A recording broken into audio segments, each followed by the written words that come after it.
Nous tenons devant vous, c'est pour rendre témoignage de ce que Dieu a fait dans notre vie au travers du ministère qui s'opère dans notre Père spirituel, Albert Moujanaï. Permettez-moi de vous dire que nous n'avons pas eu à boire une bouteille d'eau de Dassani, ni à manger une pomme. Je me rappelle de la phrase qui m'avait été dite par le berger, « Tiens-toi sur le roc ». C'est pourquoi nous ne voulons pas raconter ici une imagination ni une illusion. Nous voulons raconter quelque chose de réel que nous avons pu palper en plaçant notre foi dans la parole de Dieu. L'histoire commence en juillet 2019, puisque c'est le mois et l'année où nous nous sommes mariés. Comme un jeune couple, notre désir le plus ardent était celui d'avoir un enfant.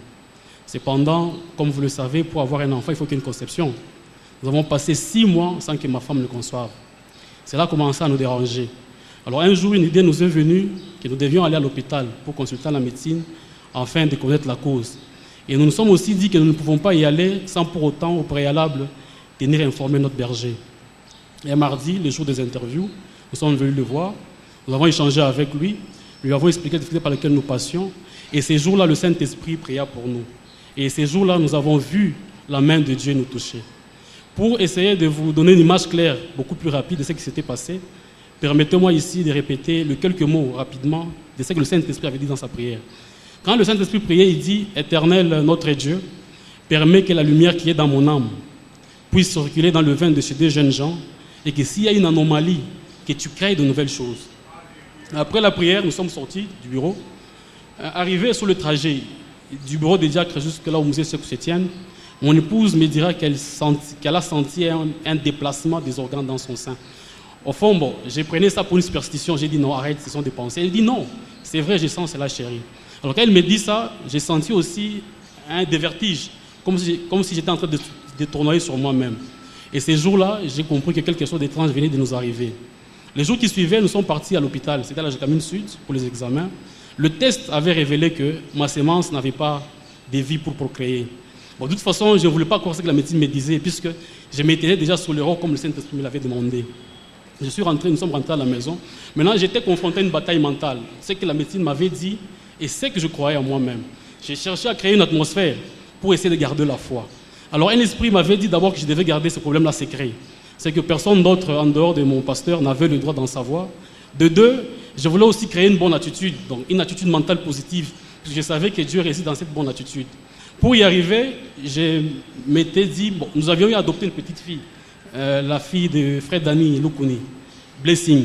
Donc l'objectif était que je voulais tellement me comporter comme un père, que je n'avais plus demandé la fille, et je m'étais comporté comme un père devant cette petite fille, à tel point qu'elle voulait me commencer à appeler papa. Pour davantage renforcer la foi, j'avais eu à accrocher dans notre chambre à coucher une paire de chaussures plus un petit habit. Que chaque fois le soir, j'étais en train de parler comme si je parlais à un enfant avant de dormir et avant de sortir de la maison. Quelque temps après, plus ou moins 2 semaines, ma femme était tombée enceinte. Et là, c'est la foi. Je ne sais pas expliquer cela, mais je crois que c'est la foi.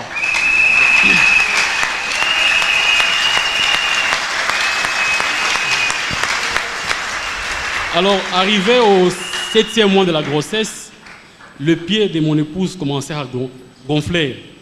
Plus le jour passait, plus le pied gonflait. Je me rappelle que j'étais même venu revoir le pasteur pour ça, il avait encore une fois prié.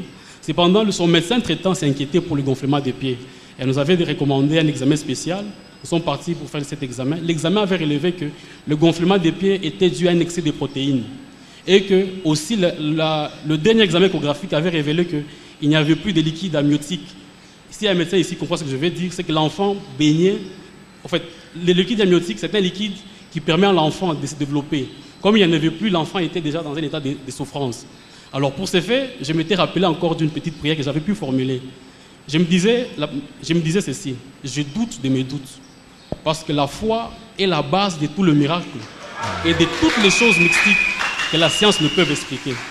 Et devant ces tableaux sombres, la médecine avait décidé d'intervenir, puisque soit et l'enfant et la mère, tous pouvaient trépasser. Je me rappelle une fois, quand la médecine m'avait dit ça, j'ai appelé mon père spirituel au téléphone, je lui ai parlé, je lui ai dit que je n'ai pas peur. On a opéré, l'enfant est venu. Bon, la science m'a dit que c'était un enfant prématuré. Mais comment est-ce qu'un enfant prématuré peut peser 2,7 2,7 kg. Donc Dieu a confondu carrément la science. Comme c'est un vœu que nous avions fait à notre Dieu, nous nous étions dit que nous devions passer devant l'Assemblée de Dieu pour témoigner de ce que Dieu a fait pour nous. C'est pourquoi nous sommes là. Que Dieu vous bénisse.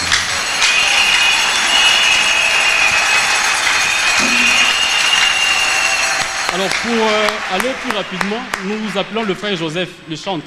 S'il peut nous aider à entonner pour nous, Dieu peut le faire encore. C'est vrai.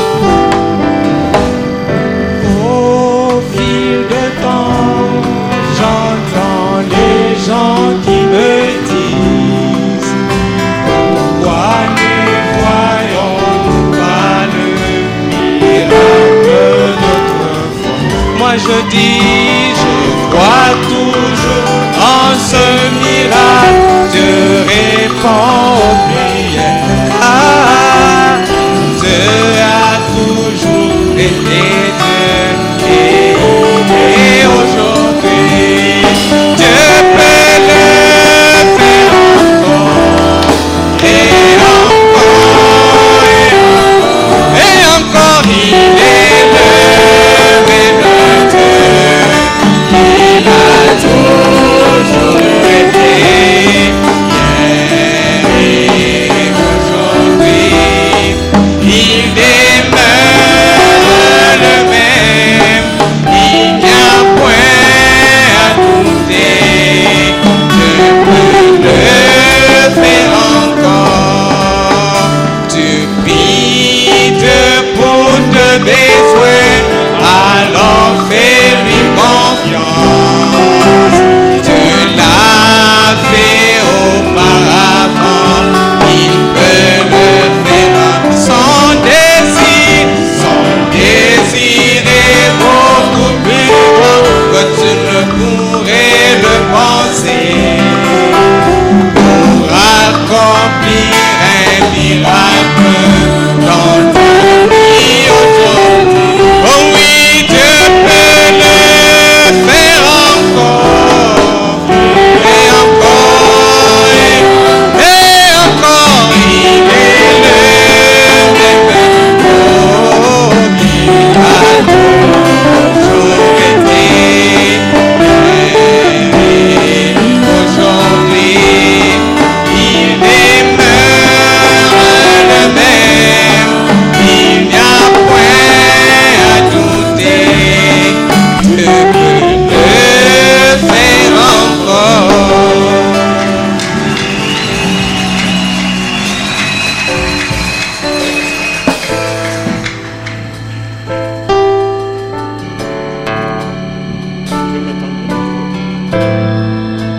Prions. Seigneur Dieu, notre Père, nous te remercions au nom de Jésus-Christ. Tu es merveilleux, tu es puissant, tu es incomparable, tu es le donateur de la vie.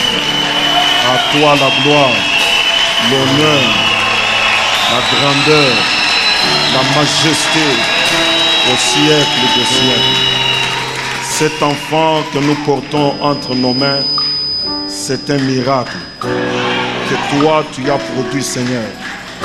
Je le consacre à toi parce que c'est toi qui nous l'as donné et c'est toi qui peux mieux le garder.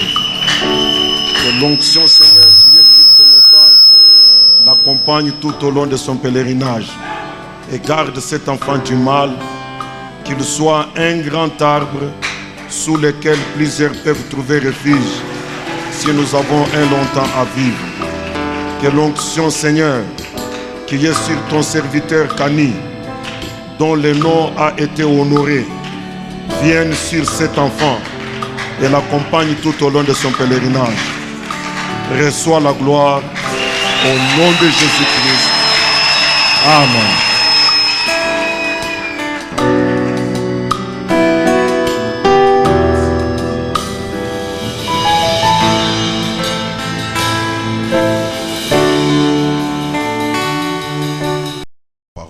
basi tunaweza kusimama njoo kuheshimu neno. Nous allons lire dans Luc au 5e chapitre, Tutasoma katika Luka sura yake ya 5 le 5e et 6e verset. mstari wake wa 5 na wa 6.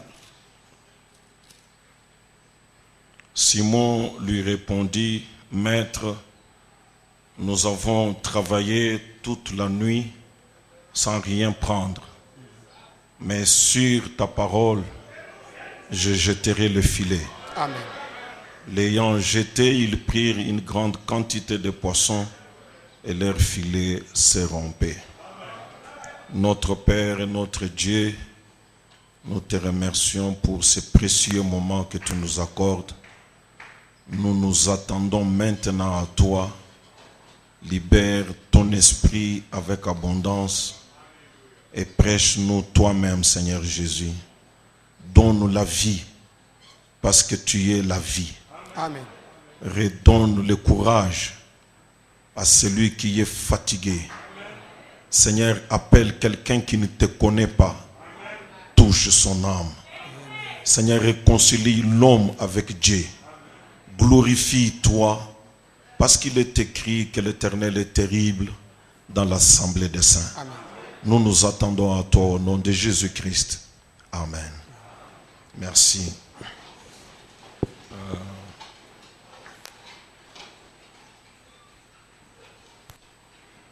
Nous allons continuer cette petite leçon que nous avons sur la pilisation dans le cœur. Tutaendelea na hii somo kidogo tunayo ya kupika katika kwa ndani wa moyo.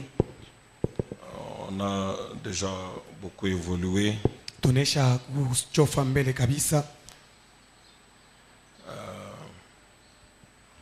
Si Dieu peut vraiment m'aider ce matin, Kama Mungu anaweza kweli kunisaidia hii asubuhi. mon petit sujet, c'est même s'il n'y avait pas de poisson dans cette eau, Dieu en créera pour moi.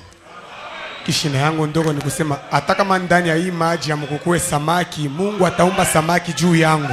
Il peut créer pour toi. Anaweza kuumba samaki juu yako. Même s'il n'y en avait pas, Hata kama samaki haikukuyemo, il en mettra pour toi. ataweka mo samaki juu yako. Amen. On va y aller d'une certaine manière. Na tutaenda mnamna moja hivi. Je vais comme répondre à une question qui m'a été posée par deux frères. Cela va me servir d'introduction à la petite pensée que nous voulons développer. Na mitaenda samu kujibu kwa maulizo mwa mbili ambayo bandugu bawili baliniuliza, na ile itanisaidia ipate kuwa kama kiingilio juu ya manguvu ya hii Il y asubuhi. a deux frères qui m'ont vu séparément, qui me demandaient qu'en est-il de ces serviteurs fidèles dont parle Matthieu 24, 45. Est-ce que c'est tel frère, vous connaissez celui qu'on cite? Na bandugu bawili ambao walikuwa kuniona kila mtu palwake bakaniuliza iko je juu ya Mathayo 24 mstari wa 45 mle wanasema juu ya mwaminifu mtumishi mwaminifu. Ndio nataka ndugu mama mnajua. Est-ce que c'est frère Franck? Je ni ndugu Frank? Mais nous sommes les croyants du message prêché par William Marion Branham. Sisi tuko waaminifu ya ujumbe yenye kubiriwa na William Marion Branham. Et nous savons que William Branham a une place dans la Bible. Na tunajua kama William Branham eko nafasi ndani ya Biblia. C'est lui Élie de Malachie 4. Yeye njo Elia wa Malakia 4. Qui devrait ramener le cœur des enfants à leur père. Mwenye alipasha kurudisha mioyo ya watoto kwa baba zao. alors que Jean ramenait le cœur des pères aux enfants. wakati ile Yohane yeye alikuwa anarudisha mioyo ya baba kwa batoto. Alors, il y a des choses comme il y a de nouveau. Peut-être quand ils causent avec leurs amis, ils s'inquiètent, donc ils sont un peu troublés dans l'esprit. Je voudrais, comme pour les aider, situer William Branham dans les Écritures par rapport à ce qu'il dit lui-même. Na anapenda sawa kusaidia wa sasa kumuweka William Branham ndani ya maandiko kufuatana na vile yeye mwenyewe anasema juu yake. La pensée que j'exploite depuis le déconfinement sur la pulsation dans le cœur, c'est au fait l'exploitation d'une prédication, la plus grande bataille jamais livrée. C'est cela que je développe, mais je me suis inspiré de regarder l'invisible, regarder l'invisible, regarder l'invisible. Na mahubiri yenyewe unasema tokea de confinement unasema ni kupitia mahubiri ya bukovi bukubwa ule une grande bataille qui se fait en nous. Comme nous sommes un être triple, nous sommes corps, esprit et âme. Alors, dans le corps et dans l'esprit, il y a des sens. Et dans l'âme, il n'y a qu'un seul sens. Si c'est pour un chrétien, c'est ce qui est la foi. Alors, la guerre se passe en nous. Ce n'est pas une guerre ailleurs. Elle se passe déjà en nous. Nos sens ont des choses qu'ils voient, qu'ils contactent, qu'ils interprètent. Et la foi a autre chose qu'elle voit, qu'elle contacte. Et la guerre se fait entre ce que l'âme voit et ce que les sens voient. C'est ça la plus grande jamais bataille. La plus grande bataille jamais livrée. Na mania yetu ya mwili na ya roho iko na bintu iko naona na nafsi nayo iko naona bintu ingine ndio vita mkubwa kabisa ile iko kwako. Pendant que Frère Branham exposait ce message, la plus grande bataille jamais livrée, il a dit quelque chose. Na wakati Branham alikuwa anasema ile ujumbe vita mkubwa ile nikalaka kwa alisema kitu moja pour la traduction de Shekinah, la traduction à laquelle je me réfère, à partir du point 240, pour ceux qui prennent note. Et je voulais que le frère qui m'avait posé la question écrive cela. Vous pouvez aller lire à la maison. Donc, Frère Branham explique quelque chose. Il dit que j'ai rêvé. Na ndurama nafasilia kitu moja anasema mililota. Et vous savez que les songes de Branham, les visions de Branham, c'est la parole de Dieu. Na mnajua mandoto ya Branham, maono ya Branham ni neno la Mungu. Dieu l'a conçu prophète. Mungu alimfanya vile nabii. Et un prophète est conçu de manière à ne dire que ce que Dieu dit. Na nabii ameumbiwa mnamna ya kusema paka bile Mungu ye anasema. Alors, il dit que dans ce rêve-là, anasema ndani ya ile ndoto ile, il s'apprêtait à traverser un grand fleuve. Alianza kujitayarisha njoo kutambuka mtoni mwa mkubwa en vue d'une œuvre missionnaire. Njoo ya kwenda kufanya kazi ya kupasha habari njema. Et pendant qu'il s'apprêtait, na wakati alikuwa anajitayarisha, il regarde devant lui, il voit son entraîneur dans la boxe. Quand il faisait la boxe. Akaangalia mbele yake akaona ule alikuwa anamfundisha ka box wakati anaanza kufanya ka box. George Smith. Il le voit. Akamuona. Frère Branham était à côté de sa chérie. Ndugu Branham alikuwa pembeni ya bibi yake. Regarde, c'est George Smith. Akasema angalia ni George Smith ule. grâce à son bon entraînement, j'ai eu à gagner 15 combats professionnels. Asema kufuatana vile alinifundisha box mili winaka mabukomvi 15. Et je me suis retiré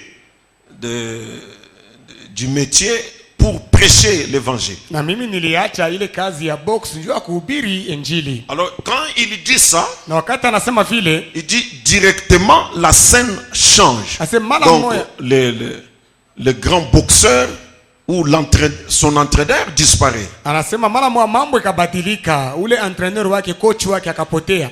Il dit au même instant ça s'est transformé.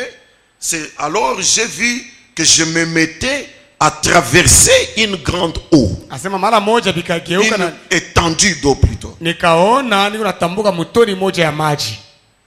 Et comme j'y allais, Na sawa vile nilianza kutambuka, il dit j'y allais dans une embarcation à moteur, dans un bateau à moteur. asema nilikuwa minesha kupanda mumerikebu moja ya moteur. Et j'ai jeté un coup d'œil Na nikaangalia et deux de mes frères bandugu yangu mama bawili étaient assis dans un canot, un tout petit. barikuwa washa kuikala sawa mkamutumbwi vile. Et ils se préparaient à partir avec moi. Na barianza nabo kujitayarisha kwenda pamoja na mie. Donc des gens comme on dirait qui surveillaient Frère Branham. Dès que lui il démarre son bateau, et aussi il démarre le canot et il traverse avec lui. Bantu mwao tunasa banaanza kumwangalia vile ndugu yangu anafanya, kama anawakisha tu yake na baba wakishe bende pamoja. Alors Frère Branham dit, j'ai dit, Na ndugu akasema mimi nikasema, vous ne pouvez pas faire ça frère. mwe hamuwezi kufanya hii nduku. Non, Hapana. non, Hapana. je dois y aller seul. Mimi napashwa kwenda mimi moya. Amen. Amen. Il s'est préparé à partir avec moi pour cette grande œuvre missionnaire. Barianza kujitayarisha kwenda na mie pamoja. Njua ile kazi mkubwa ya kupasha habari njema. J'ai dit, vous ne pouvez pas faire ça. Na nikasema muwezi kufanya vile nduku. Et le batelier, le conducteur du bateau, Na ule alianza kuongoza merikebu est arrivé et a dit, akafika na akasema, alors il s'adresse à Frère Branham, akamwambia ndugu Branham, voici une embarcation pour vous, na tazama merikebu yako yoi. un canot en plastique, Ilikuwa ni merikebu ya plastiki très blanc. mweupe kabisa. J'ai dit, Nikasema non, hapana, non, hapana, non, hapana, pas ça. hii hapana. Il a dit, mais ce que je te propose ici, Na akasema hii niko nakupatia hii, ça peut te faire du 80 km à l'heure dans cette direction-ci. inaweza kukutembesha 80 km saa moja mwingambo hii. Ça peut faire 80 km par heure dans cette direction ici. Musaa moja inaweza kufanya 80 km mungambo hii.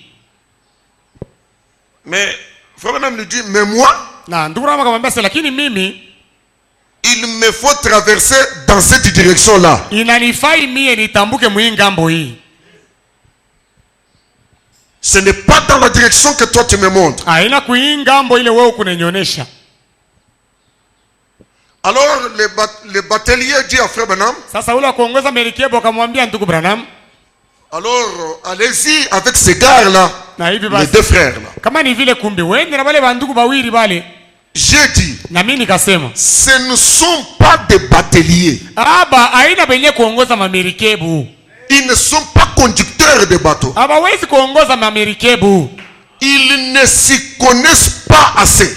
Bo abajue kutembesha kabisa. Ils sont juste emballés. Bo beko tu ni kuingia tu mkifukutu paka vile. Ils ne peuvent pas traverser ça. Abawezi kutambuka hii Ces mutoni. grands fleuves ici, Hii mutoni mkubwa hii. ils ne peuvent pas les traverser. Abawezi kuitambuka.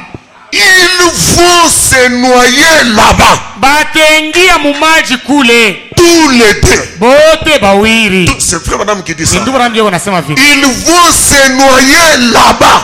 tous les deux. batedingiza bote mumaji bote bawiri. Ils ne peuvent vraiment pas. Abawezi hata mara moja. Je dis, Na nikasema, écoutez, sikieni, je m'y connais plus que en bateau. mina jua mambo mamerikebu mzuri zaidi kupapita bo. Amen. Je m'y connais plus que en bateau. Minesha kujua sana bato kushindia bo. Et moi, Na mimi je n'essayerai pas de traverser avec ça, avec ton canot là. siwezi kupima kutambuka hii mutoni na Rien qu'avec ce genre de matériel là. na ile namna ile merikebu yako ile pana. Il faut absolument une embarcation à moteur pour traverser ça. Inafai kabisa kabisa merikebu yenye kuwa na moteur jua kutambuka hii mutoni. Il faudra quelque chose de plus puissant que ça. Inafai kitu kimoja kia uwezo zaidi kushindia hii. Moi j'ai déjà beaucoup compris. Mie minesha kuelewa bia mingi. Amen. Alors, il a regardé ce batelier-là. Frère Branham dit, je l'ai vu tourner le regard vers l'un de ses deux frères. Asema akamwangalia ule mwenye kubula mamerikebu anaangalia ndugu mmoja hivi pale. Et il a dit, Akamwambia, êtes-vous batelier? mweye munabululaka mamerikebu? Et les frères ont dit, Na bandugu bakasema, oui. ndiyo. Et moi j'ai dit, Na mimi nikasema, c'est faux. ni bongo. Amen. Ces frères-là ont confessé, ont prétendu qu'ils savaient conduire des bateaux. Bale bandugu bale baraanza kusema na kuwazia kama wanajua kubulula mamerikebu. Et Branham dit, c'est faux. Na Branham anasema ni bongo. Alors le batelier est revenu. Sasa ule kubula mamerikebu akakuja, Il a dit, frère Branham, je vais vous dire quoi faire. akasema ndugu Branham, mimi napenda nikuoneshe ile utafanya. Ces gens, Akasema aba bwana aba ils vous aiment, banesha kukupenda, ils croient en vous. banesha kukuamini.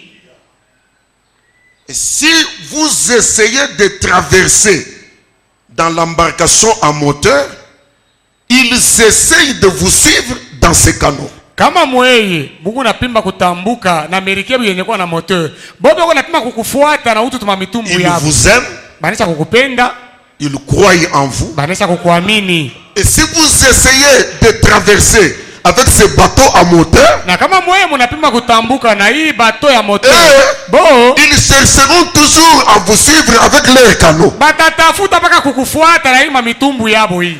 Mes frères, je ne sais pas dans quelle langue il faut Amen. dire ces choses. Ils vous croient, Banesha kukuamini, ils vous aiment. banakupenda. Ce sont des croyants, Ni baaminifu, des croyants. baaminifu Je yako. veux dire des croyants du message. Napenda kusema baaminifu ya ujumbe. Qui prétendent être des conducteurs, Beko nawazia kuwa qui viongozi. prétendent être des bateliers. Beko nawazia kuongoza mamerikebu. Mais toi, le messager, tu dis, Lakini wewe mjumbe unasema c'est faux. ni bongo. Et quand tu vas faire la traversée, Lakini wakati wewe utatambuka, et là, bo ils vous suivront batakufuata avec les canaux. na hii mamitumbu Et ya. pourtant, pour faire cette traversée, Tu ya kutambuka hapa, le canot n'est pas indiqué. hii mamitumbu ya utaweza. Il faut ce grand bateau à moteur. Inafaa merikebu munene ya moto. Et tu ne vas même pas dans la direction facile. Na wewe wenda hata mungambo ya Tu teketeke. vas dans une autre direction. Unaenda kungambo ingine. Amen. Ils essayeront de vous suivre dans ces canaux. Alors, écoutez, c'est l'homme-là qui continue à dire, frère Branham. Ils essayeront de vous suivre dans ces canaux. Ils mourront tous les deux. Batapima kukufuata muima mitumbu na batakufa bote bawiri. Vous voyez, frère Branham? Mnaona ndugu Branham? Ils ne peuvent pas vous suivre. Abawezi kukufuata. Alors Branham lui demande, Sasa Branham akamuuliza, Monsieur le batelier, bwana mwenye kubula mamerikebu, que dois-je faire? nifanye nini? Et le batelier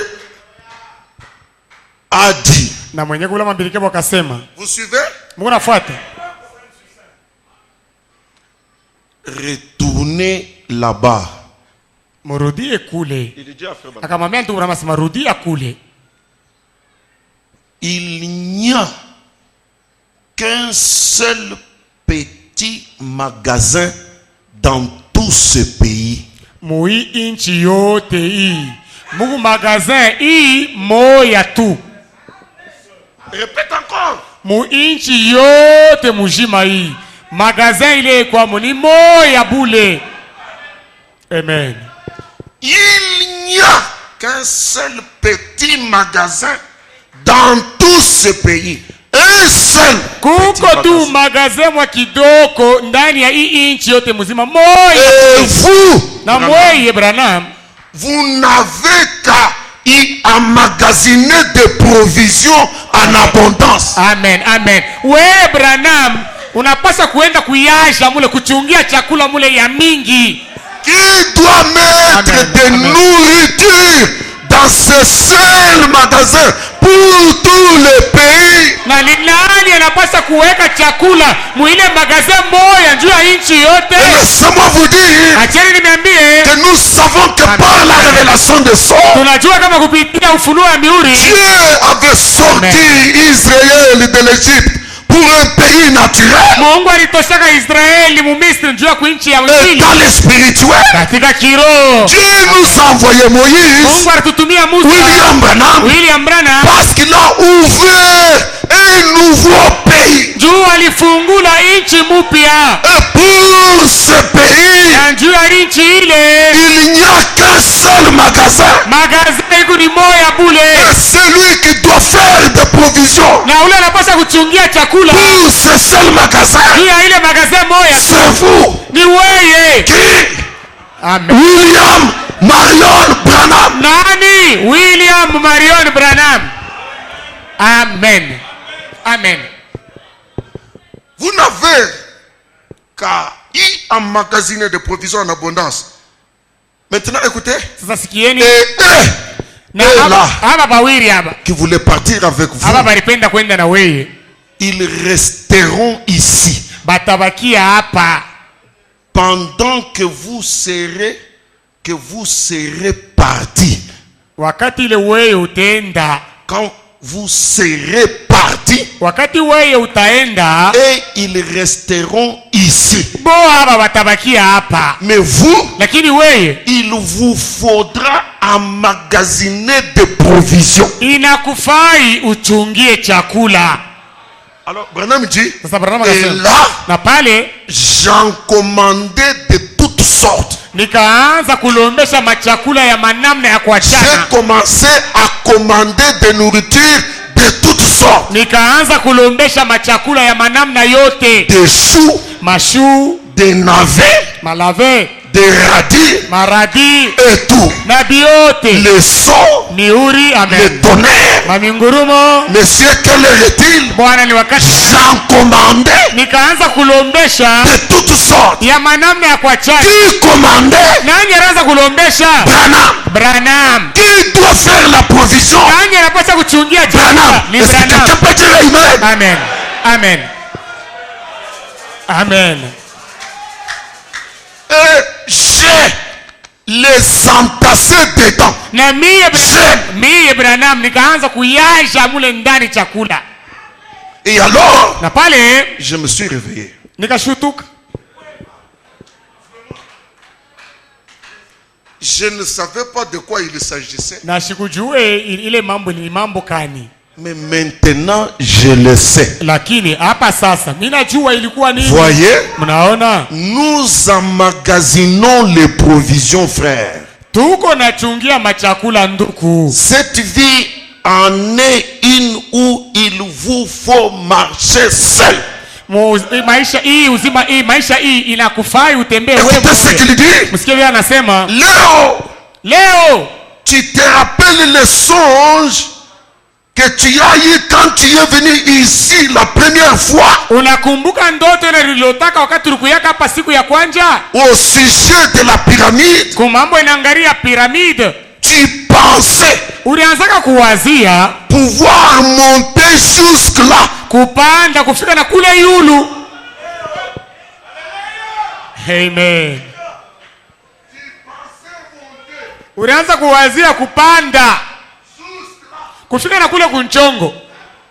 Tu te rappelles du songe que tu as eu la première fois que tu es venu ici? Unakumbuka ndoto ile ulilotaka wakati siku kwanza ulikuyaka hapa? Tu pensais pouvoir monter jusque là. Ulikuwa na wazia kupanda kufika na kule yulu. J'ai dit dans ce songe là. Mwile mundoto mimi nikasema, Léo, aucun homme ne monte jusqu'ici. Hakuna mtu hata moja atapanda kufika hapa. C'est Dieu Ni Mungu qui doit placer un homme ici. ndio anapaswa kuweka mtu moja hapa. Aucun homme ne peut monter jusqu'ici. Hakuna mtu hata mmoja anaweza kupanda kufika huku. Toi tu pensais monter jusqu'ici. Wewe uliwazia kupanda kufika na hapa. Excusez-moi, je vais exploser.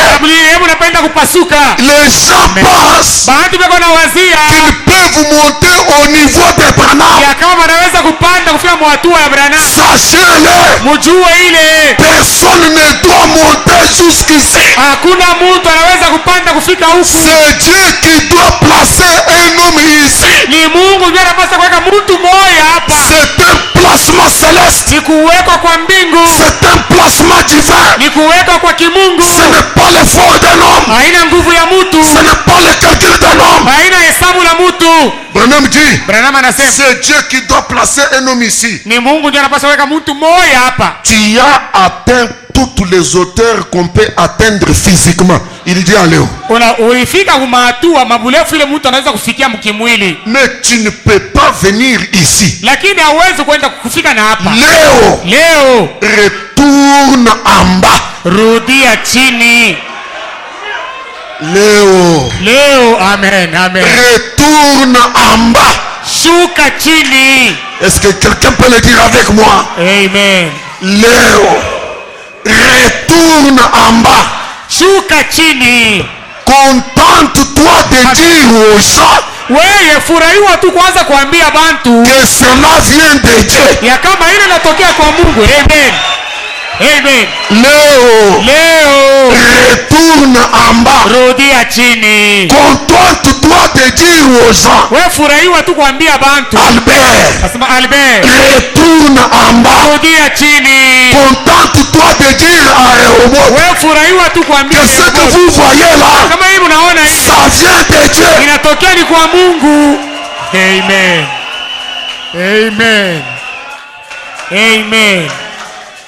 Amen.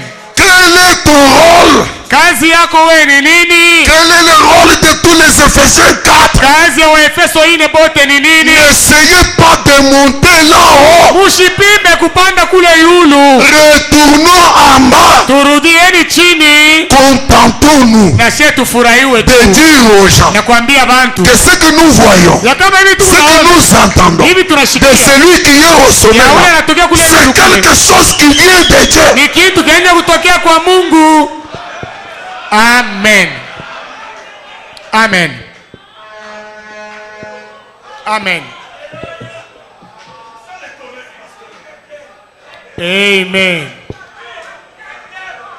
Qui doit emmagasiner la nourriture? Ni nani ule anapasha kuchungia chakula? Est-ce que l'église peut me répondre? Amen. Ouvrons Matthieu 24. Tufunguleni Mathayo 24. Amen. Matthieu 24, 45. Mathayo 24 mstari wake wa 45. Quel est donc le serviteur fidèle et prudent Basi ni nani mtumishi ule mwaminifu na mwenye utaratibu que son maître a établi sur ses gens? ambayo bwana wake alimuweka yulu ya bantu yake. Son maître l'a établi sur ses gens. Bwana wa ule mtumishi alimuweka ule mtumishi yulu ya bantu Est-ce que vous yake. comprenez l'écriture? Munaelewa andiko? Quand les gens se l'appliquent de n'importe quelle manière. Wakati watu wanaitumia hiyo munamna yoyote tu. Quel est donc le serviteur fidèle et prudent Basi ni nani mtumishi mwaminifu na mwenye que son maître ambayo bwana wake a établi alimuweka maître Bwana wake l'a établi alimuweka sur ces gens yulu ya bantu yake pour Amen. leur donner la nourriture au temps convenable. juu ya kuwapatia bale bantu chakula mwakati inayofaa. Amen. Amen. Je connais un homme, Najua mtu mmoja quand il est allé de l'autre côté, wakati aliendele ngambo ingine, lorsqu'il fut accueilli, wakati balimupokeleaka la mélodie avait changé.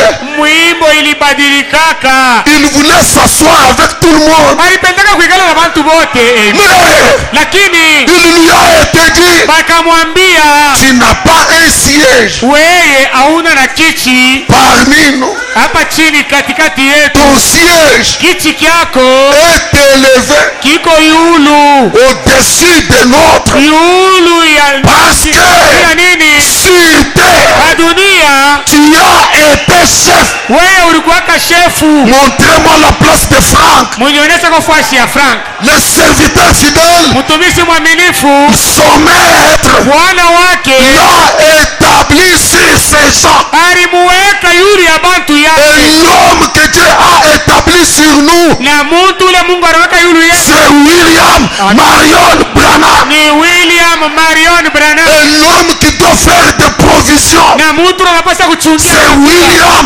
Marion Branham. ni William Marion Branham. Qui est le serviteur fidèle Mtumishi mwaminifu ni nani? et prudent? Na mune C'est William Marion Branham. ni William Marion Branham. Quelle est ma place? Fuashi yangu mie ni wapi? Quelle est la place de mon pasteur Léonard Kayumbi? Fuashi ya pastori wangu Quelle est la place de Junior? fuashi ya Junior ni wapi? Retournez en bas. Rudieni chini. Contentez-vous de Dieu. Mwe mfurahiwe Ce kusema qu'on voit là, ile tunaona ile ça vient de Dieu. inatokea kwa Mungu. William Branham, William Branham, c'est Dieu qui l'a élevé. Mungu ndio alimupandisha. Ce n'est pas l'homme qui l'élève. Haina mtu anapandisha. C'est Dieu qui l'a élevé. Mungu ndio alimupandisha. Dieu l'a élevé Mungu de alimupandisha telle manière munamna ya kusema que les emblèmes, ya kama maalama les insignes maalama de la majesté ya ufalme lui ont été donnés. ilipewa kwake Quand l'épée du roi, wakati mpanga ya mfalme de l'unique roi, ya mfalme mmoja est descendue sur la terre, ilishuka duniani, elle ne convenait pas à la main d'Albert. haikuenene na mkono ya Elle Albert, ne convenait pas à la main de Junior Jackson. haikuenene na mkono ya Junior Jackson, Elle convenait Amen. exactement Amen. à la main de William Branham. ilieneana mzuri kabisa na mkono ya William À Branham. qui est-ce que Dieu donne la parole? Na ni nani yule Mungu anapatia neno? À qui est-ce que Dieu donne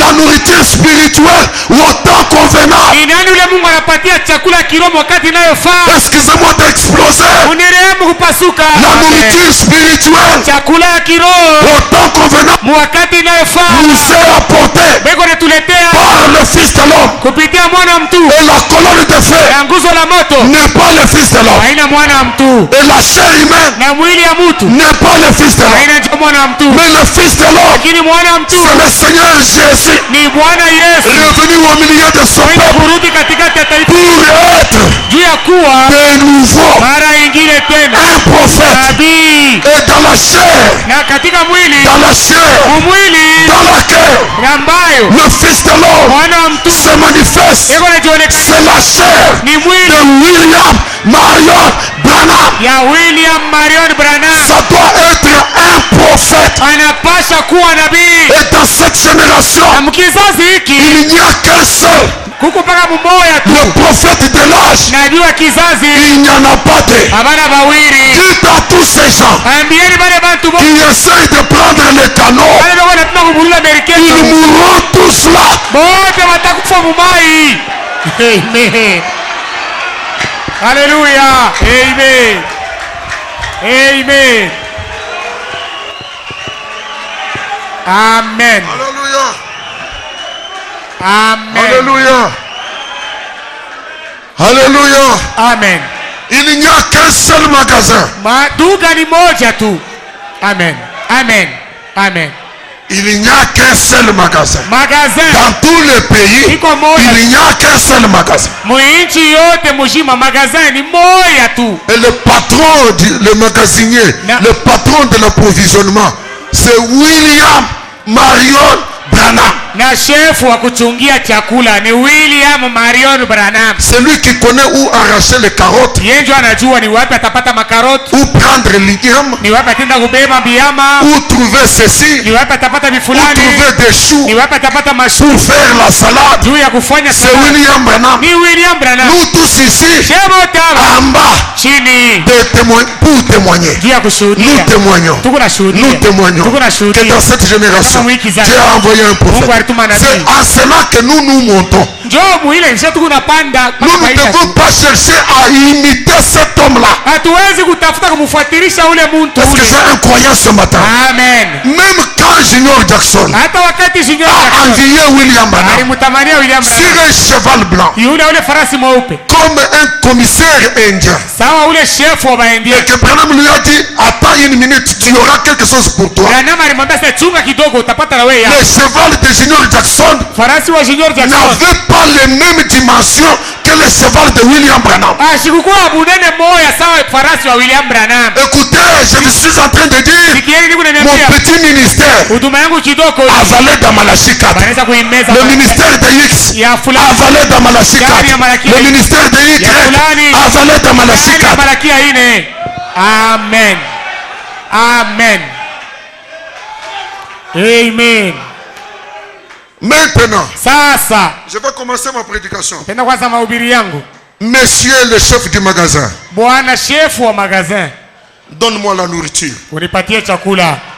Amen. J'ai compris que je dois me référer à toi. Na mimi naelewa sema ni kwako ndio kule mimi napasha kwenda. S'il y a une question biblique, Kama kuna ulizo wa Biblia, je ne suis pas envoyé vers un théologien, mimi hawezi kunituma kwa theologien, mais je suis envoyé vers le bout d'homme lakini wananituma kwa yule mtu mfupi qui est en train de gravir la colline ule uko napanda mlima et qui connaît le chemin du ciel. na mwenye kujua njia ya Don Isabelle, Tony Isabel. ne cherche pas à aller vers des pasteurs en toge. Hapana kwenda kutafuta kubale mapastori mamizabi. Non, ne cherche pas à aller vers des pasteurs avec des robes blanches. Hapana kwenda kubale mapastori mamankanjo mweusi. Sur cette colline, Pa mulima hii hapa il y a un bout d'homme iko mtu mwa mfupi habillé en salopette bleue. mwenye kuvala ile nzolo Il connaît le chemin du ciel. anajua njia la Il mbingu. te conduira sûrement. Hakika atakuongoza. Parce que ceux qui sont de l'autre côté, Yule wako kuile ngambo ingine ils ont rendu témoignage. alishuhudia Notre précieux frère, ndugu yetu wa dhamani. si toi tu n'étais pas venu, Kama wewe ukukuye nous on n'arriverait pas ici. sisi hatukupasa kufika hapa. Nous nous reposons. Tuko na simamia, Nous nous reposons tumesimamia sur tes enseignements. yule ya mafundisho yako. Alléluia. Amen. Alléluia. Amen. Alléluia. Amen. Amen. Amen. Alors je vais interroger William Branham en deux temps. Sasa hivi basi tamuuliza William Branham vipande mbili. Je vais faire d'abord le code de dimanche. Kwanza mbele tafanya somo la Jumaa. Peut-être qu'il y a des nouveaux ici. Saa zingine kuku bageni hapa. Ma première question. Ulizo langu la kwanza. William Branham, William Branham, qu'est-ce que tu as dans ton magasin? mu magazin yako huko na nini? Là maintenant je vais rejoindre d'autres enseignements. Na pale sasa njoo mtenda kuungana na ile mafundisho mengine. William Branham me dit, William Branham ananiambia il y a des choses. muko bintu, Il y a des choses. kuko bintu. Ah, maintenant tu as bien dit. Il y a des choses Kuko bintu qui tuent presque Satan. bile biku naua karibu shetani. Amen. Amen. Il y a des choses Kuko bintu que le diable ne supporte pas. bile shetani ashivumili yake. Quand il les entend, Wakati tu anavichikia ça le tue presque. biku namuua paka pale. Ce sont des coups mortels. Ile ni mangumi ya kuua. Amen. Amen. Je dis ça m'intéresse, frère Branham. Na inasema hii iko la lazima kwangu ndugu Branham. Donne-moi la première chose pour ce matin. Unipatie mbele kitu kimoja juu ya asubuhi. William Branham me dit, William Branham ananiambia c'est l'utilisation du nom du Seigneur Jésus-Christ au lieu du Père, Fils et Saint-Esprit. kutumikishwa kwa jina ya Bwana Yesu Kristu pahali ya kutumikisha jina ya Baba, Mwana na Roho Mtakatifu. William Branham me réfère d'aller dans Matthieu 28 William Branham ananiambia niende katika Mathayo 28 au verset 18. kushairi yake ya 19. na 19. Matthieu 28. Mathayo 28. Après la résurrection de Jésus, bien sûr, Kisha ufufuko wa Yesu, Jésus s'étant approché leur parla ainsi. Yesu akakaribia na akasemezana nao hivi. Tout pouvoir Mamlaka yote m'a été donné dans le ciel et sur la terre. ilipewa kwangu mbinguni kama duniani. C'est ça la déclaration que Branham dit. Jésus n'a jamais fait cette déclaration avant sa mort. Na njoo hii tangazo Branham anasema Yesu ashiyaifanyaka mbele ya yeye kufa. Mais après sa mort et sa résurrection, Lakini kisha yeye kufa na kufufuka kwake. c'est là qu'il dit pour la première fois. Na njoo pale anasema mara ya kwanza. Tout pouvoir m'a été donné dans le ciel et sur la terre. Mamlaka yote ilipewa kwangu mbinguni kama Au verset duniani. 19, il dit, 19 anasema allez. C'est la endeni. commission qu'il donne aux disciples. Ni kazi yenyewe anapatia wanafunzi. Faites de toutes les nations des disciples. Nafanyeni mataifa yote banafunzi bangu Les baptisant. na kuwabatiza. Vous êtes là? Mungu pale Au nom, au singulier. munjina moya. Au nom, un nom. Munjina moja, njina moja.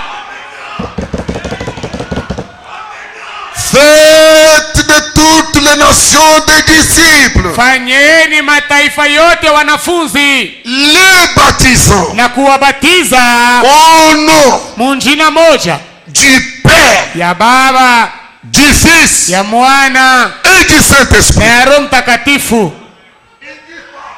Asiseme mumanjina,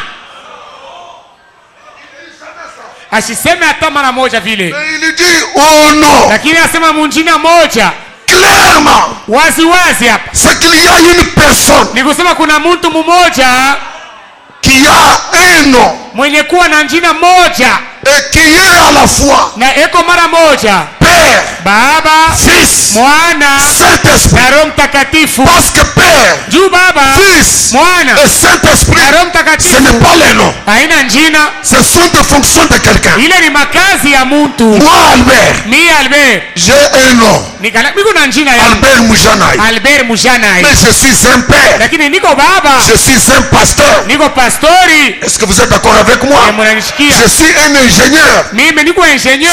on vous dit, Kama je ananiambia vous parle mimi kuna au niambia nom de l'ingénieur, njina ya ingenieur, pasteur, pastori père de 4 filles, na baba wa watoto vous nne, comprendrez mwe mtaelewa qu'il ne s'agit pas de 3 personnes. ya kama haina watu tatu, Vous allez comprendre mtaelewa que c'est notre pasteur. ya kama ni pastori Parce que wetu. notre pasteur, Ni pastori il est pasteur, ni pastori, il est père de 4 ni filles, baba wa watoto il est ingénieur. ni ingenieur, Mais il a un nom. lakini yuko na njina Et son nom, jina c'est lake Albert ni Moujanai. Albert Mujanai. Exactement, c'est ce que Jésus donne ici. Kabisa kabisa, ndio vile Yesu analeta hapa. Et les gens sans révélation, Bantu bila ufunuo ils vont commencer à baptiser les gens. banaanza kubatiza Au bantu nom du Père Tchoumoui, au nom du Fils Tchoumoui, au nom du Saint-Esprit Tchoumoui.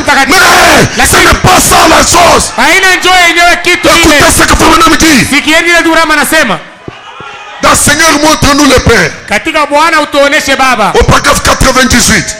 Frère dit, Ndugu Branham anasema baptisez-les mubabatize au nom munjina moja du Père, du Fils et du Saint-Esprit. ya Baba la Mwana na Roho Mtakatifu. Certainement, Hakika c'est le même Dieu ni Mungu moja moja œuvrant juste au travers de ces 3 dispensations. mwenye kutumika tu katika hivi pande tatu ya wakati, Père, Fils et Saint-Esprit, pas 3 individus différents, Baba, Mwana na Roho Mtakatifu. Haina bantu batatu mais bakwachana, un seul être. lakini ni mtu moja tu, Un seul être dans 3 différentes manifestations. Branham crie, Alléluia, gloire. mtu mmoja katika maonekanisho tatu. Écoutez, Akasema, écoutez. msikie Frère, nduku, je vous assure na mihakikishia que cela envoie chaque jour des coups de poing dans les côtes du diable. hii iko napika kila siku mangumi humu mumbavu ya shetani, Et ça le fait hurler comme un cochon. na shetani iko nongoloma sanguruwe.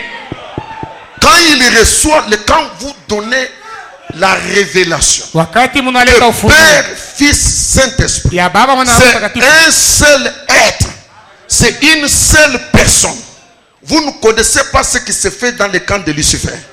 il reçoit des coups de poing dans les côtes. eko Et napata non makofi. seulement qu'il reçoit des coups, il hurle comme un cochon. Wouah! Wouah! Eko nalalamika sa nguruwe. Voilà ce qui se passe Njo ile eko nafanika lorsque vous prononcez ou vous annoncez la révélation d'une seule personne qui agit en 3 fonctions, en 3 dispensations. Ce sont des coups mortels sur le diable. Amen. Et il hurle comme un cochon. na ile ni mangumi ya kuleta lufu yule ya shetani na eko nalalamika sa nguruwe. Amen. Branham dit, Branham anasema c'est exact. ni kabisa kabisa vile. Il hurle comme un cochon. Eko na Parce nguruwe. que c'est la puissance de Dieu qui est révélée dans ces derniers jours. Juu ni uwezo la Mungu wenyewe ufunulie muhimu siku ya mwisho. Le nom de celui qui est Père, Fils et Saint-Esprit. Njina ya ule mwenye kuwa Baba, Mwana na Roho Mtakatifu. Lorsque les disciples ont reçu le baptême du Saint-Esprit, Wakati wanafunzi walipokea ubatizo wa Roho Mtakatifu, Jésus qui leur a donné cette commission, Yesu alipapatia ile kazi. il leur a dit attendez Akawaambia ongojeeni jusqu'à ce que le Saint-Esprit descende. kufika na pale Roho Mtakatifu itashuka. Alors là, vous serez mes témoins partout. Pale mtoka bashuhuda yangu fazi yote. C'est là que Branham lance le défi. Na ni pale Branham akasema, Dans toute cette Bible, mu Biblia yote mshimai. montrez-moi quelqu'un Munyonyeshe kwa mtu que mmoja. les disciples ont baptisé Ule wanafunzi walibatiza au nom du Père, du Fils et du Saint-Esprit. mu jina la Baba, Mwana na Roho Mtakatifu. Mais eux tous ont baptisé au nom de Jésus-Christ. Lakini bote walibatiza mu jina la Yesu C'est Kristo. la révélation Ni ufunulo de la personne ya ule qui mtu est Père, mwenye kuwa Baba, Fils et Saint-Esprit. Mwana na Roho C'est Mtakatifu. le Seigneur Jésus-Christ. Ni Bwana Yesu Kristo. À sa naissance sur la terre, Wakati alizaliwa on duniani, a dit un fils nous est né. balisema mwana mmoja anazalikwa kwetu. Un enfant nous est donné. Mtoto mmoja amepewa kwetu. On l'appellera Père. Batamuita Baba.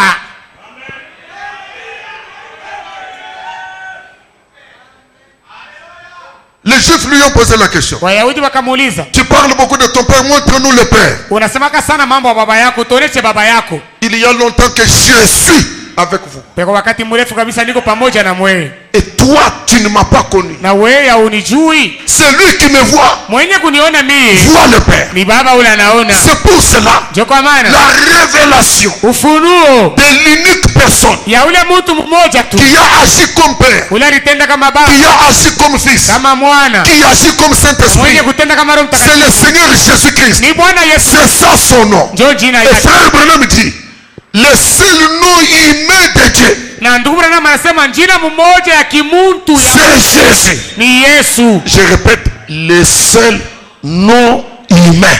Na mimi narudia tena jina moja tu ya bumuntu. Ce n'est pas Branham. Haina Branham. Le seul nom humain, Jina mmoja ya bumuntu c'est Jésus-Christ. ni Yesu Kristo. Et quand vous combattez au nom de Jésus-Christ, Na wakati Mungu nakombana mu jina la Yesu Kristo, vous êtes en train de donner des points, des coups de poing dans le côte du diable. pale ni Et il hurle comme un cochon. Mungu napika makofi mumbavu ya shetani na yeko nalalamika sa nguruwe. Frère Branham dit, Na ndugu Branham anasema le spiritisme hii maarifa travaille au nom du Père, du Fils et du Saint-Esprit. bachawi banatumikaka mu jina la Baba, Mwana na Roho Mtakatifu. Que mes visiteurs me pardonnent. Bageni banyurumie eko. Si je dis certaines choses, c'est parce que nous sommes chez nous. On est libre ici. Kama mimi nasema Ici, hivi, nous sommes les croyants du message. Si vous entendez quelque chose qui vous dérange, mettez simplement sur le compte de notre ignorance. Mais nous sommes fous avec les choses que nous croyons. Et nous croyons que ce que nous croyons, c'est ça qui donne la vie. nasi tunaamini akabe tunaamini biku naleta uzima. Amen. Le seul magasin Magazin mmoja tu Déclare inasema hivi que le spiritisme ya kama balozi ama bachawi maintenant tu as commencé à parler. travaille au moyen du Père, Fils, Saint-Esprit. banatumikaka munjia ya Baba, Mwana na Roho Mtakatifu. Partout où il y a des sorciers, à la manière du Saint-Esprit, Fashi yote penye kwa balozi munamna ya Roho Mtakatifu. les sorciers travaillent au moyen du Père, Fils, Saint-Esprit. Balozi banatumikaka munjia ya Baba, Mwana na Roho Mtakatifu. Vous connaissez toutes ces églises-là. Si munajua ile makanisa yote Ce ile. n'est pas parce que vous vous appelez église que vous êtes église. Haina kusema njumu nasema Mungu kanisa, Mungu kanisa bani. Ce n'est pas le problème de s'appeler église. Haina mambo ya kujiita sema Alors, kanisa. Frère Branham dit, Ndugu Branham anasema il est allé à une rencontre, une assemblée de sorciers. aliendaka kukusanyiko moja hivi ya baloji. Moi, je suis dans le magasin. Mie niko ni ndani ya duka.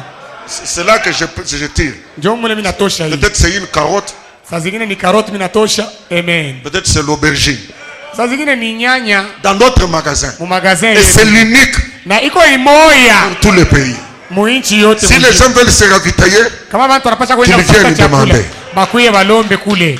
Maintenant, Sasa il dit, il est allé à la rencontre des sorciers. akaenda kupatana na balozi Et les sorciers ont dit, na balozi bakasema ils avaient une table là. balikuwa na meza moja pale.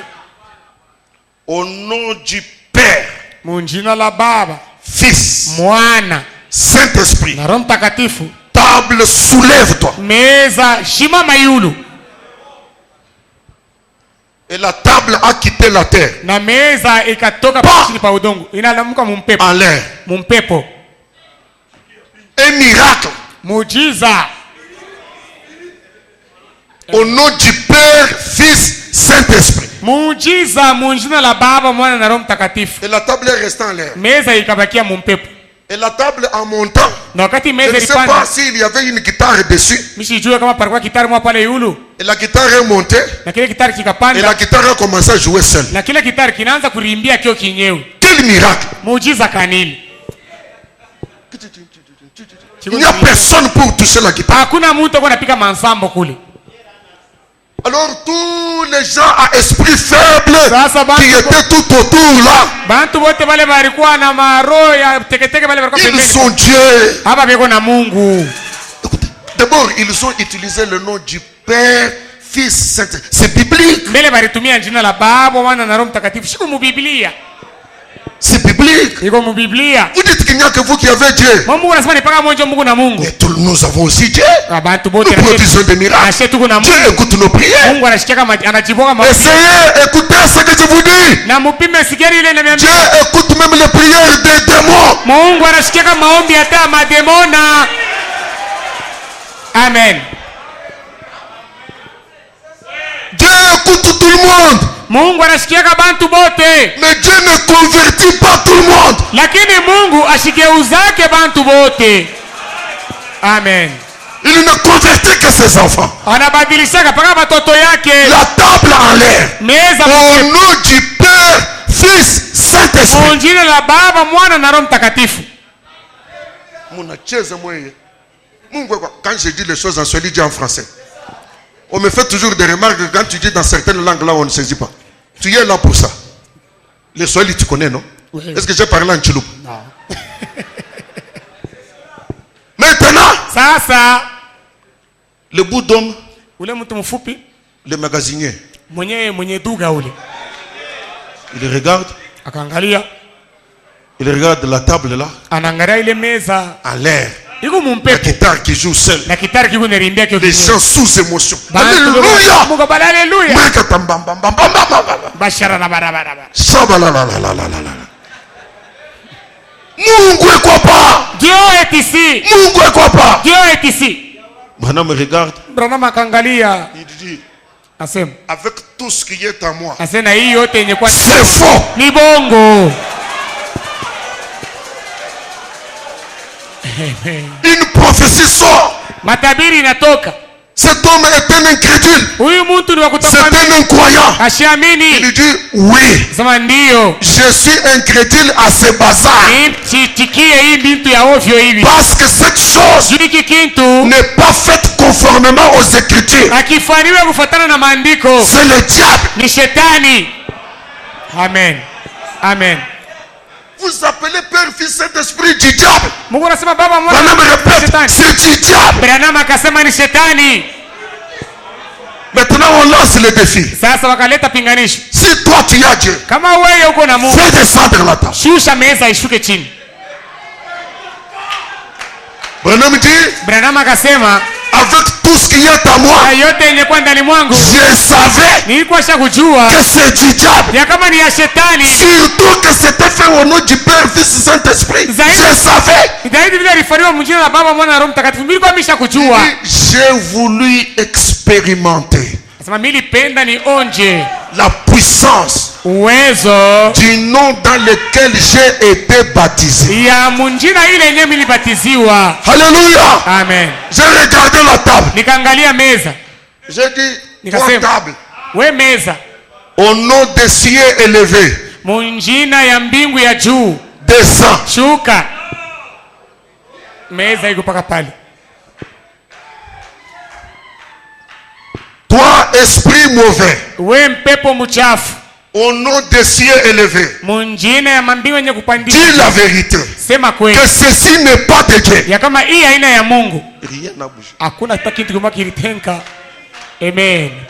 Et elle regardait là. On va voir. Bana baba anaanza kumwangalia, sema leo tutaona Et leo. lui, il était tranquille. Na yeye alikuwa mwenye kutulizana. Maintenant, il lui dit, Sasa akasema, au nom munjina du Seigneur Jésus-Christ, ya Bwana Yesu Kristo, toi, esprit mauvais, we mpepo mchafu, dis la vérité. sema kweli. Et l'esprit parle. Na roho ikasema, Je suis faux. niko wa bongo, C'est du diable. ni ya shetani. Amen. Amen. Et la table, Na meza ikashuka chini.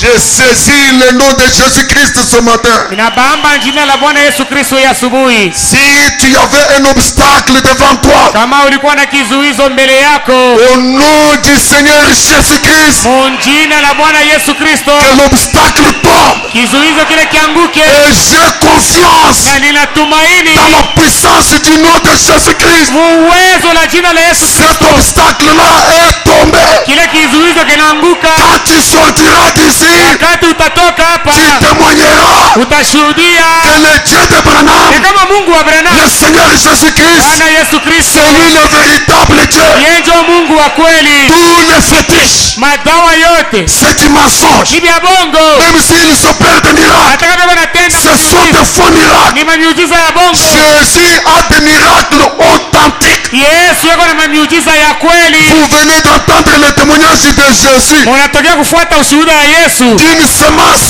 sans vie, Mombeko yasiyo uzima. l'enfant a été consacré. Mtoto yeye tunamuombea. J'aimerais m'adresser à quelqu'un d'autre ce matin. Napenda kuambia mtu mwingine ya Si asubuhi, tu es dans la même situation, kama kwa muhali moja moja, Dieu peut le faire encore. Mungu anaweza Il kuifanya peut le tena. faire pour toi. Anaweza kukufarishia. Un homme sans vie Mtu asiye uzima reçoit la vie anapokea uzima. au nom de Jésus-Christ. Pokea uzima kwa jina la Yesu Je répète Kristo. encore. Narudia tena. Un enfant non intelligent Mtoto asio akili, au nom du Seigneur Jésus-Christ, kwa jina la Bwana Yesu Kristo, sois intelligent.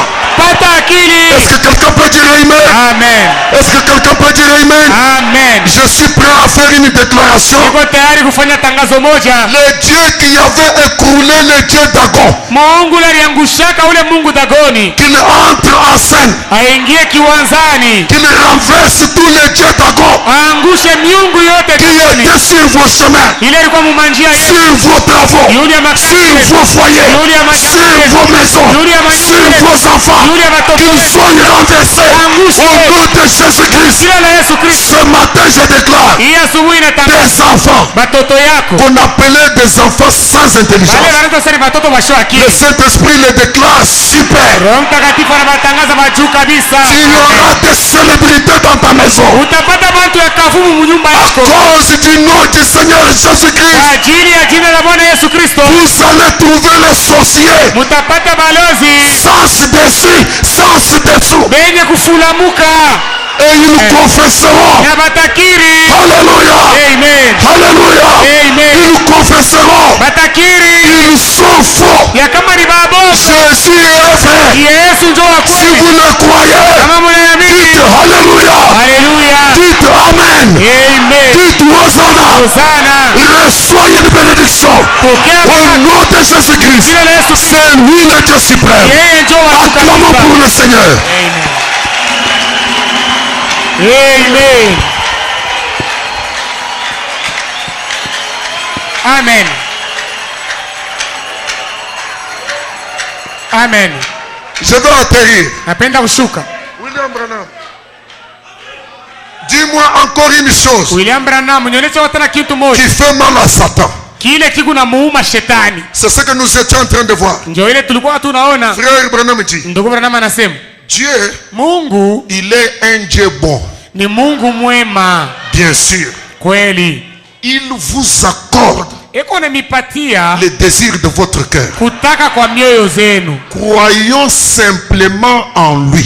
Tumwamini tu yeye ndani yake. C'est le coup mortel donné à Satan.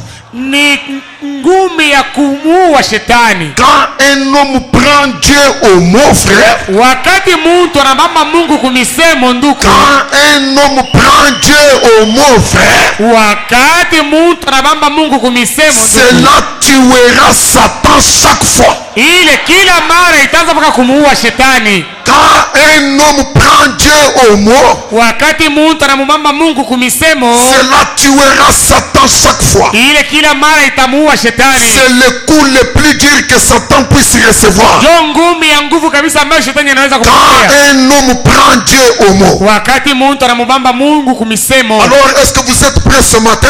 Muko tayari asubuhi? Nous allons prendre Dieu au mot. Tutamubamba Mungu kumisemo Avec yake. cette révélation dans notre cœur, Na hii ufunuo ndani mwetu, que chaque fois kila mara qu'un homme prend Dieu au mot, wakati mtu atamubamba Mungu c'est kumisemo, un coup mortel donné à Satan. ni ngumi ya kumua yenye kupika shetani. S'il y a une chose que Satan ne supporte pas, Kama kuwa kitu shetani ashivumilia c'est que yake, tu dises Amen à ce que Dieu dit. ni wewe unasema amina kwa vile Mungu yeye Quand anasema. tu dis Amen à ce que Dieu dit, Wakati unasema amina kwa vile Mungu yeye Satan anasema, reçoit un coup mortel. shetani yako anapokea ngumi ya kumuua. Il plie bagage. Eko nafunga vifurushi Il yake, cherche où aller. anaanza kutafuta kwa kwenda. Vendredi, nous avons vu Mkazi tano tuliona le grand patriarche Abraham. huyu babu mkubwa Abraham Il a pris Dieu au mot. alimbambaka Mungu kumisemo. Dieu lui avait dit, Mungu alimwambiaka en Isaac ndani ya Isaka sera nommé pour toi itatajiwa kwako une postérité. uzao. C'était ainsi dit le Seigneur. Ilikuwa ni hivi Bwana anasema. Abraham a crié Dieu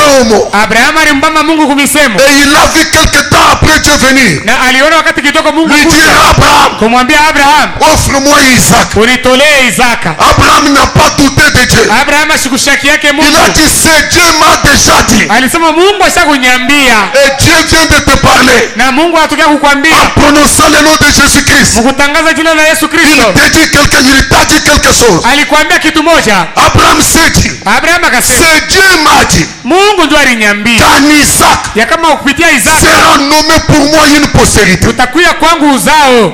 Ah, Isaac ne mourra pas Isaka shitakufa avant l'accomplissement de la parole. mbele ya kutimizika kwa neno. Amen, amen.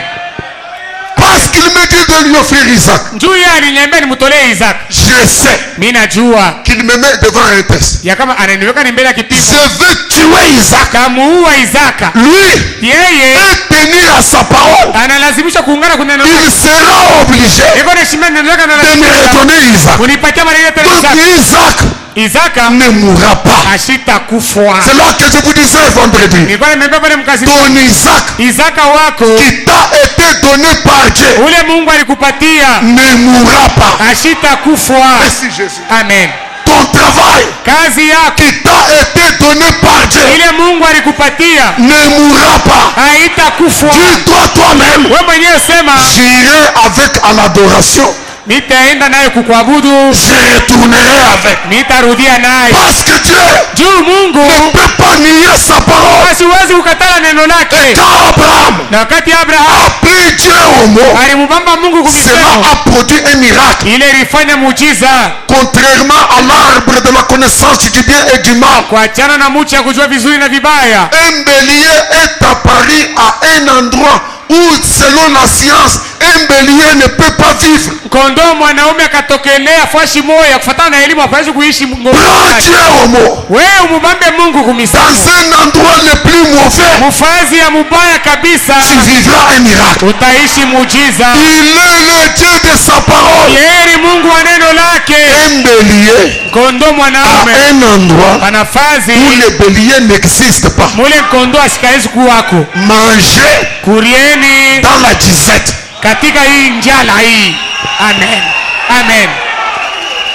Vous n'êtes pas venu ici pour recevoir la mort. moyo mkukuya hapa ndio kupokea lufu. Vous êtes venu ici pour recevoir la vie. Ulikuya ndio kupokea uzima. Parce que Jésus c'est la vie. Juu Yesu ni uzima. Même si tu es venu faible, Hata kama wewe ulikuwa mdhaifu, comme tu es venu adorer Jésus-Christ, wewe bila ulikuja kuabudu Yesu Kristo. après l'avoir adoré, Kisha wewe kumwabudu, tu retournes fort. unarudia na nguvu. Amen. Amen. Mon Isaac, Isaka wako je l'amènerai à l'adoration. mpeleka mkuabudu, Je retournerai avec lui. narudia naye. Parce que Dieu m'a dit Juu Mungu aliniambia en Isaac, kupitia Isaka, en Isaac, ndani ya Isaka huko. seulement mukakaji yangu aka Amen.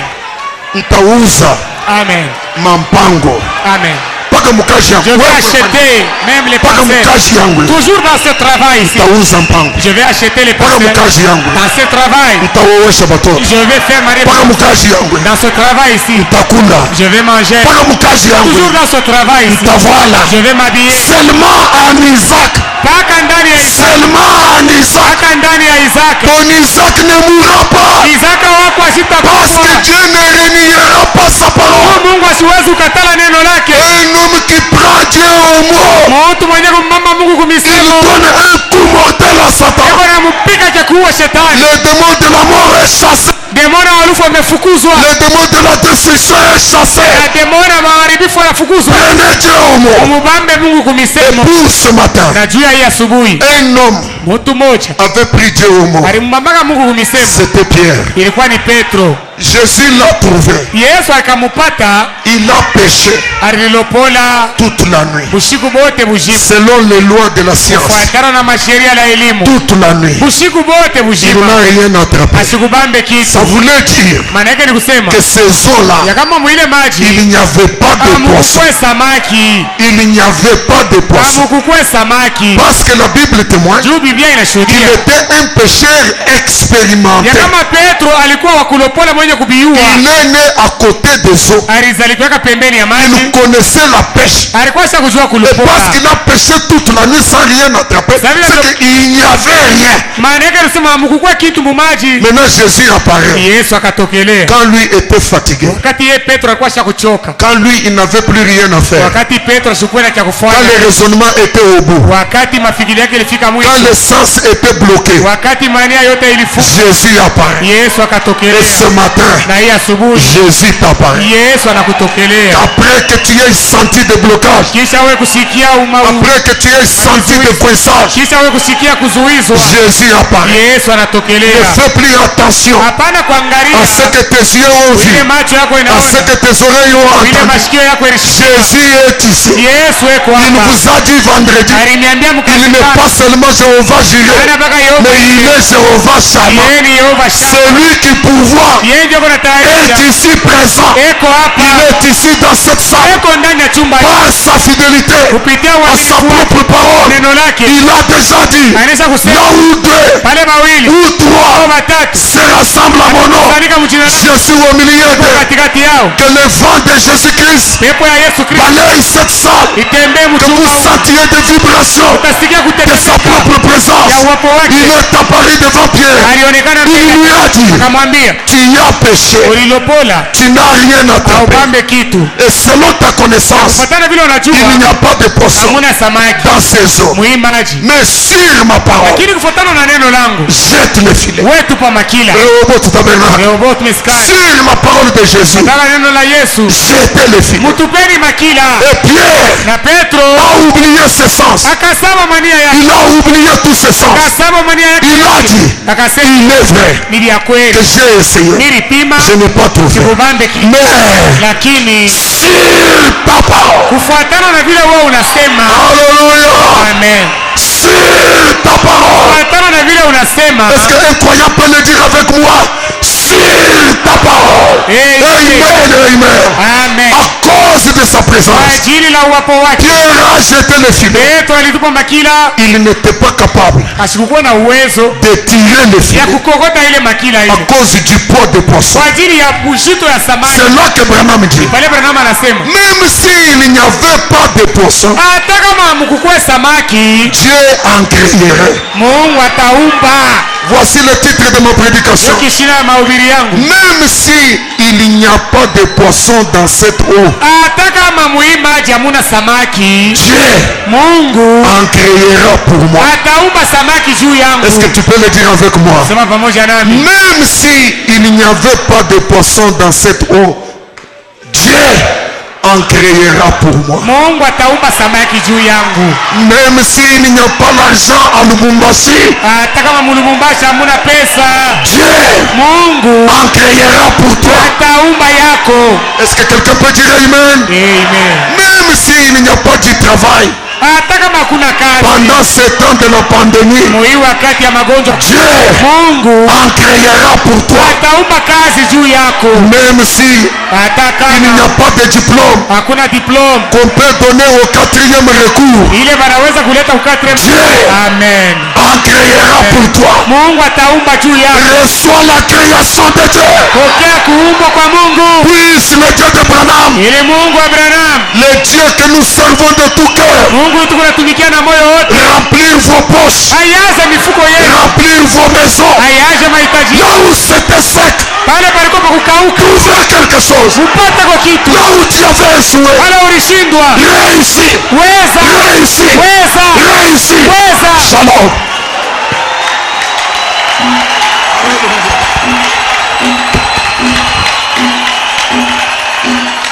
Alléluia. Alléluia. Alléluia.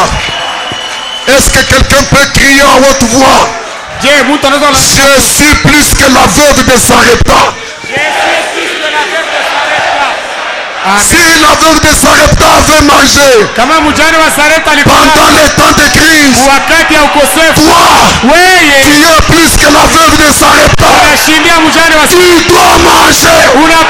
Même s'il n'y a pas de nourriture au Katanga, Dieu en créera pour toi. Au fil des temps, j'entends les gens qui me disent: pourquoi ne voyons-nous pas les miracles d'autrefois? Je crois toujours en ces miracles. Dieu répond aux prières, car Dieu a toujours été Dieu et il est aujourd'hui. Dieu peut le faire encore et encore et encore. Il est le même Dieu qui a toujours été hier et aujourd'hui. Il demeure le même. Il n'y a point à douter. Dieu peut le faire encore. Oui, oui, Dieu peut le faire encore et encore et encore. Il est le même Dieu qui a toujours été hier et aujourd'hui. Il demeure le même. Il n'y a point à douter. Dieu peut le. Élevons nos mains et prions le Seigneur Jésus.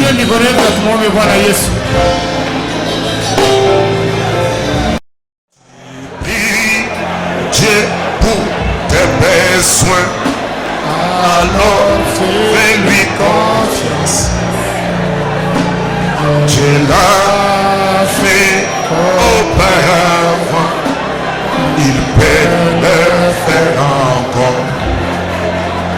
Son désir est beaucoup plus grand que tu ne pourrais le penser. Accomplir un miracle dans ta vie aujourd'hui. Dieu peut le faire encore et encore et encore. Il est le même Dieu. Il a toujours été hier, aujourd'hui. Il demeure le même. côté. Dieu peut et fera encore. Chacun d'entre vous, voudriez-vous venir prier?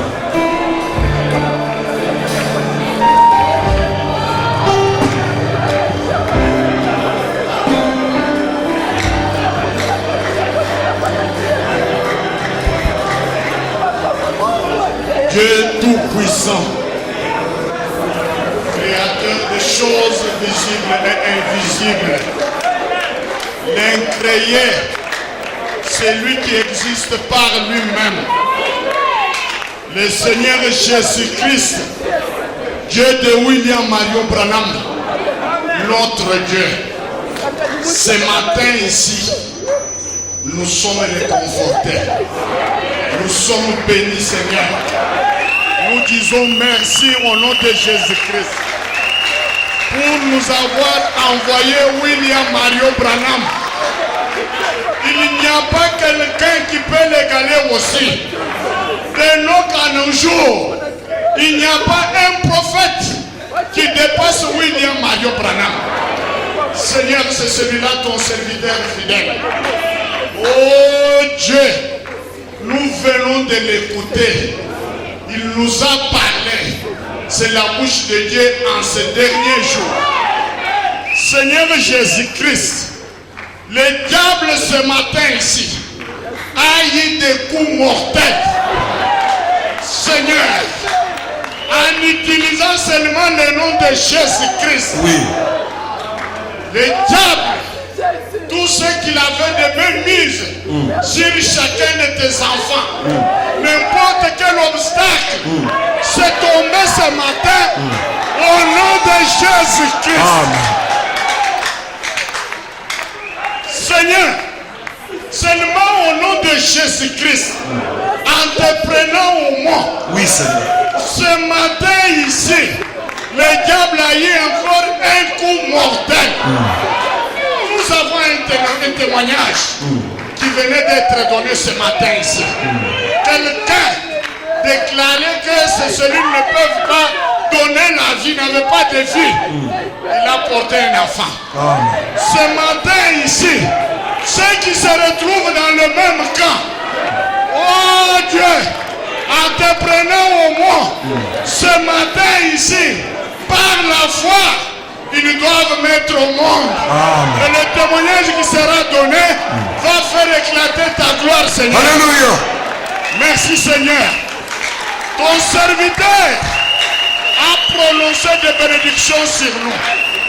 Au nom de Jésus-Christ, nous le recevons. Amen. Les enfants qui n'étaient pas intelligents sont devenus intelligents. Amen. Ceux qui n'avaient pas de travail, allons maintenant au nom de Jésus. Alléluia.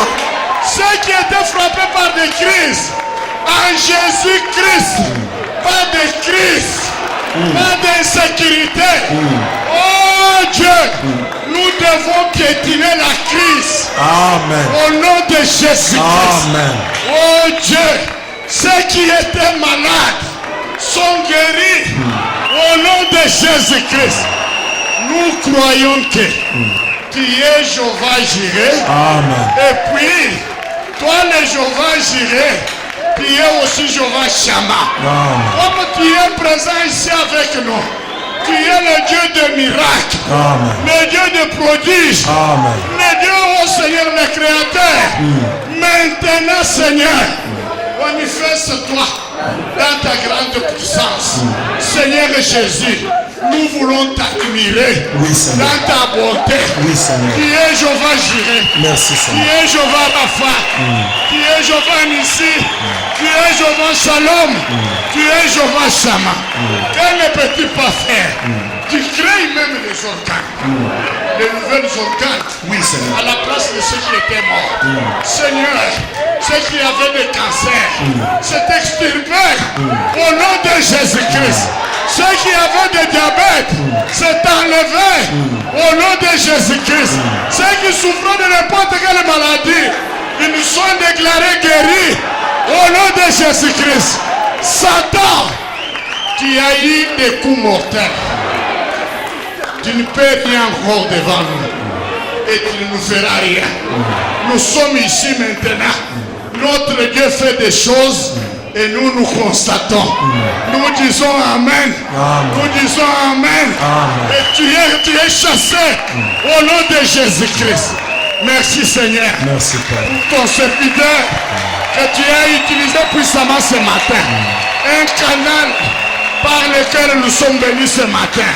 Bénis le Seigneur. Merci. Restitue la force qui est sortie de lui, Seigneur. Amen. Restaure sa santé physique. Merci, Restaure encore davantage le ministère. Merci, Seigneur. Accorde-lui le désir de son cœur. Merci, Seigneur. Seigneur Jésus, nous sommes contents de lui. Qu'il soit béni avec ses enfants aussi, Seigneur. Nous croyons que chacun de nous a été venu adorer avec son Isaac ici. Oui. Il retourne avec un Alléluia.